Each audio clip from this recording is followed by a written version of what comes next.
Најголем промет на денешниот пазарен ден во Кочани направија земјоделците кои продаваа прас и зелка. Производителите на прас, главно од зрновци, зависно од квалитетот и големината, го нудеа по 250 денари за сноп од 50 страка од прва класа, иако имаше и поситен кој се продаваше за 120 до 150 денари. Годинава одгледувачите на оваа градинарска култура велат дека се задоволни од произведените количини и од квалитетот, иако имало и подобри години. Прасот е квалитетен. Ја достигна оваа цена за тоа што имаме откуп у зрновци. Тоа многу помага.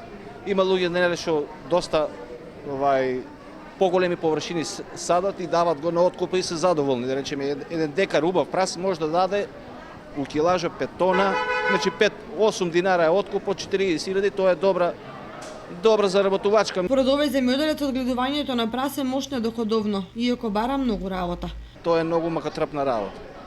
Кој е работил, мислам, многу тешка работа е производство на прас. Од пролетта почнеме од април месец, па дури сега крајот на средината на ноември, тоа се оприходува, разбираш. Цела година инвестираше и климатските промени и појавата на болести ја напаѓаат и оваа градинарска култура. Меѓутоа, зрновени на место со химикалии, заштитата ја вршат со природни препарати, како коприва и други треви. Со коприва прскам, се на природна база го прскам.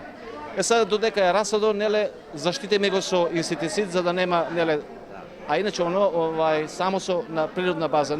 Најпожелно е да имаш, неле, да си чуваш шталско ѓубре, да на почвата да однадеш со јерско ѓубре. Тоа што загрижува е постојаното намалување на површините застапени со прас, бидејќи помладите одбегнуваат да работат во земјоделството, особено кога се во прашање култури кои бараат третирање, окупување и редовно наводнување.